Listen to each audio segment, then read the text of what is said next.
Assalamualaikum warahmatullahi wabarakatuh. Selamat pagi anak-anakku yang berbahagia, anak-anak siswa SMA N1 Kalijati yang hebat dan Ibu banggakan.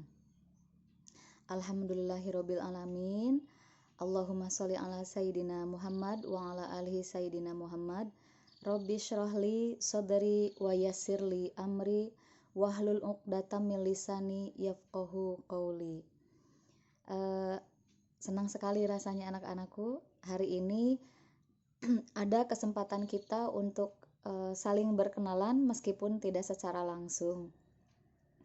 Perkenalkan, nama Ibu Epa Sophia. Ibu di SMA N1 Kalijati sebagai guru bimbingan dan konseling atau konselor. Kamu pasti tahu kan guru BK? Nah, di SMA N1 Kalijati itu Ibu adalah guru BK-nya. Pada kesempatan pagi ini, Ibu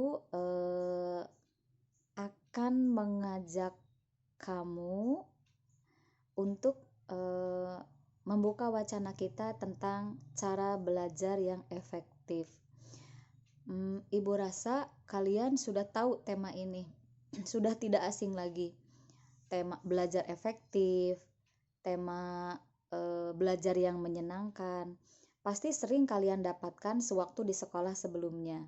Atau mungkin yang sering searching, yang sering googling, itu pasti sudah tahu ya bagaimana cara belajar yang efektif. Tapi kita bahas secara sederhana.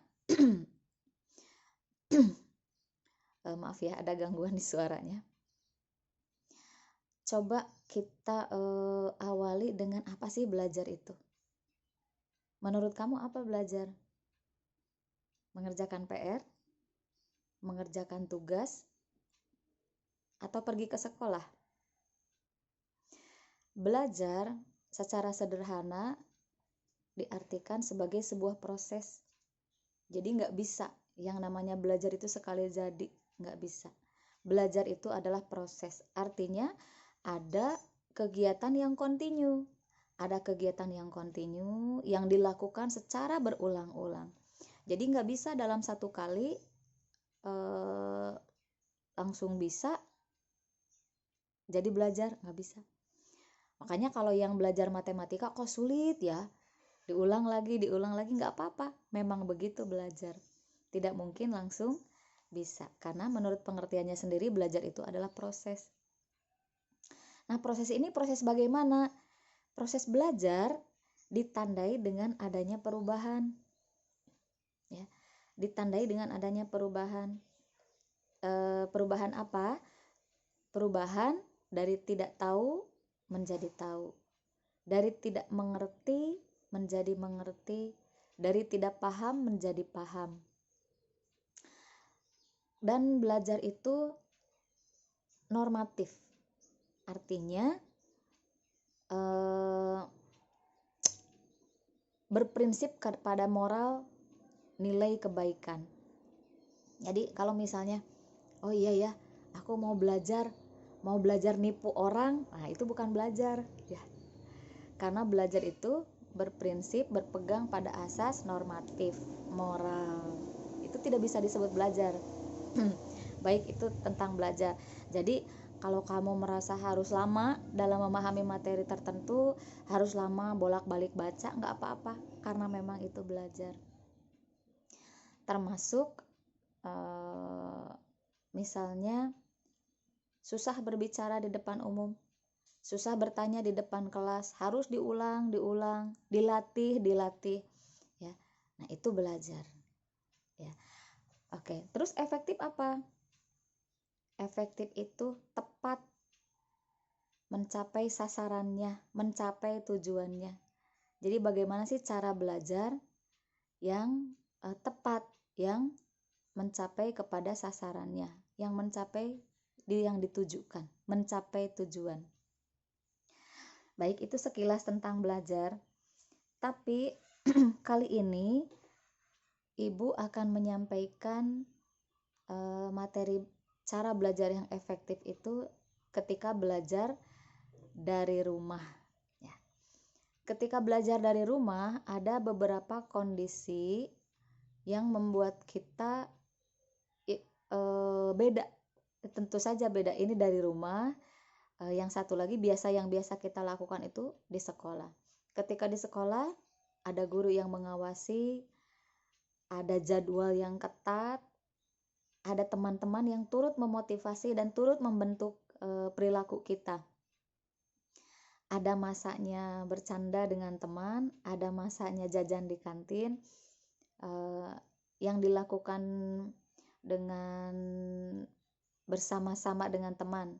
Nah, itu lebih menyenangkan ketika belajar dibandingkan dengan belajar dari rumah.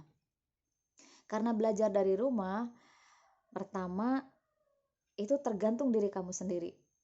Membangun mood harus sendiri, membangun motivasi harus sendiri. Nggak ada yang guru yang mengawasi gitu ya. Tidak ada yang ayo kita belajar. Nggak ada yang ngajak-ngajak, nggak ada yang mengingatkan.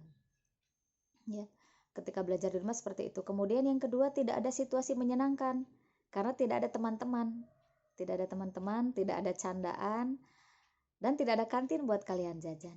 Ya, tentu saja situasi seperti ini mengurangi sedikit suasana yang biasanya kita rasakan ketika belajar di sekolah. Tetapi hal ini tidak bisa menjadi hambatan untuk kita tetap belajar.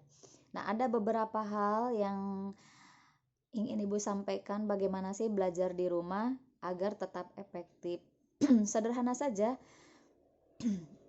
ketika belajar dari rumah supaya bisa tetap efektif sama dengan di sekolah, yang pertama itu adalah komitmen kamu.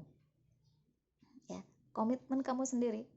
Jadi kitanya yang harus punya komitmen. Ya, komitmen untuk apa? Yang pertama, komitmen untuk mengikuti instruktur, mengikuti instruksi, ya, mengikuti instruksi yang diberikan oleh guru. Misalnya melalui Zoom meeting nih belajarnya jadwalnya jam 7 sampai jam 8. Nah, sebelum jam 7 kamu harus sudah siap. Oh iya, aku ada mau Zoom meeting. Ya. Kalau melalui Zoom meeting, ikuti instruksinya. Kalau kata gurunya masuk ke Microsoft Teams jam sekian, masuk. Jadi tepat waktu itu tidak hanya ketika belajar di sekolah saja, belajar dari rumah pun membutuhkan ketepatan waktu. Ikuti instruksinya, ikuti jadwalnya, taati perintah gurunya. Itu satu. Kenapa? Karena kalau di nanti-nanti, pertama kalau sesinya dibatasi, kamu akan ketinggalan sesi. Yang kedua, semakin ditunda-tunda, kamu akan males untuk mengikuti. Ya, udah biarin aja. Udah biarin aja. Makanya komitmen di sini penting menjadi nomor 1 karena tidak ada orang lain yang mengingatkan kamu, gitu. Ya, komitmen untuk mengikuti instruksi yang diberikan oleh guru. Yang kedua, yang kedua adalah tuntaskan tugas yang diberikan. Biasanya oleh-oleh setelah belajar itu guru memberikan tugas. Nah, tugas ini jangan dianggap beban. Tugas ini adalah proses pengulangan tadi. Ingat, belajar adalah mengulang-ulang ya. Proses pengulangan ini diberikan dalam bentuk tugas oleh guru untuk mengetahui, untuk memberi feedback. Ini guru udah menyampaikannya udah benar belum? Menerangkannya udah benar belum? Misalnya matematika belajar tentang himpunan. Nah, kan guru pengen tahu kamu udah paham belum ya? Nah, bagaimana guru tahu kamu paham atau belum kalau tidak memberikan tugas? Jadi diberikanlah tugas. Jangan dianggap beban, kerjakan, tuntaskan. Saat itu juga. Jangan ditunda-tunda ya. Jangan ditunda-tunda. Oke. Selanjutnya yang ketiga adalah sering bertanya. Biasanya ketika belajar dari rumah, kita bisa menghubungi guru kita secara pribadi ya, baik via WA ataupun telepon. Nah, kamu list dulu. Kamu list pertanyaan. Aku belum ngerti ini. Ini kelewat. Ini tadi maksudnya apa? Silahkan di list. Sudah di list, kemudian kirimkan ke guru secara pribadi. Bu, tadi saya begini. Boleh ditanyakan. Dan jangan merasa sungkan. Asal tahu waktu ya. Asal tahu waktu-waktunya belajar. Di luar waktu belajar pun boleh, asal bukan waktunya istirahat.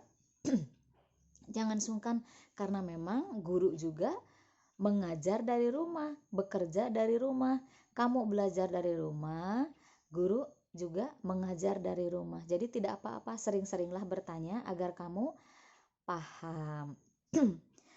Kemudian selanjutnya, manfaatkan internet. Ada banyak situs-situs edukasi, ada YouTube pendidikan, ada Genius, ada Brainly, ada Ruang Guru. Buka. Wah Bu, itu mah bimbel online. Cari yang gratisnya aja ya. Cari konten-konten gratisnya untuk menambah wacana kita. Dan biasanya dengan banyak membuka materi seperti itu akan menambah motivasi kita untuk belajar. Jadi gunakan internet sebebas mungkin. Jadi Mobile Legends dan game-game yang lainnya dikurangin atau malah ditinggalkan saja ya. Oke.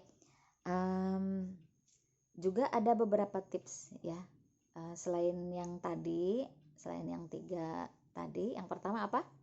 Komitmen, mengikuti instruksi, kemudian tuntaskan tugas, kemudian yang ketiga sering bertanya. Nah, kemudian biar menyenangkan belajar di rumah ya, jangan tidak boring, tidak bosen. Ada beberapa tips dari Ibu.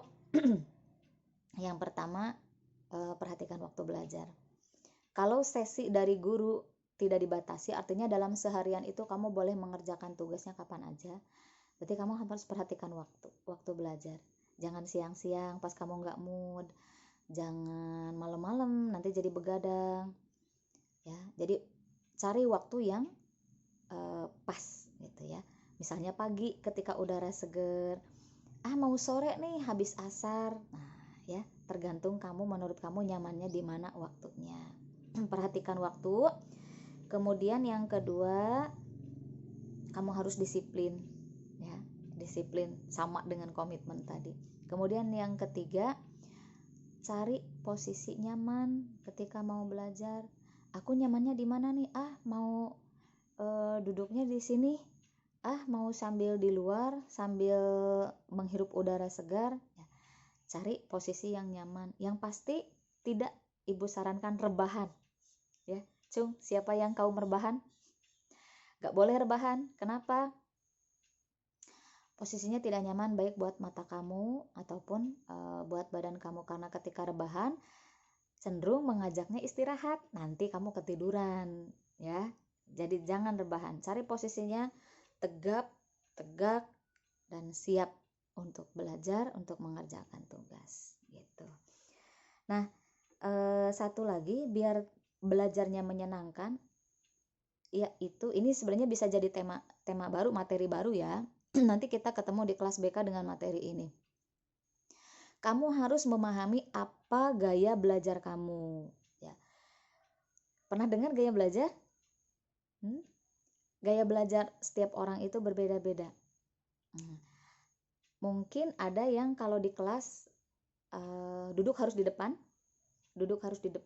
terus ketika guru menerangkan itu matanya mengikuti kemana gerakan guru.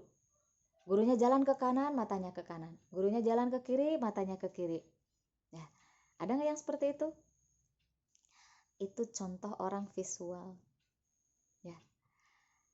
Nah, selain visual apalagi? Ada 3 ya. Yang pertama gaya belajar visual, modanya di mata ya kalau visual.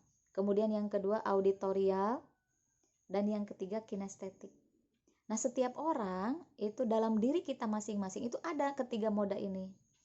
Visualnya ada, auditorialnya ada, kinestetiknya ada. Tetapi ada satu yang dominan, baik itu di visual, baik itu di kinestetik ataupun di auditorial. Jadi untuk belajar efektif kita harus tahu gaya belajar kita apa. Nah, karena terbatasnya waktu di pertemuan kita yang sekarang, semoga nanti kita bisa bertemu dalam kondisi yang normal seperti biasa untuk menerangkan materi-materi yang lainnya. Bagi kamu yang penasaran apa itu gaya belajar visual, auditorial, dan kinestetik, boleh japri ke ibu atau boleh searching dulu di internet materinya apa. Di internet juga ada bagaimana cara mengecek kamu visual kah, auditorial kah, atau kinestetik kah. Baik, sekian anak-anakku yang ibu banggakan meskipun kita belum bertemu. Sampai ketemu di lain kesempatan.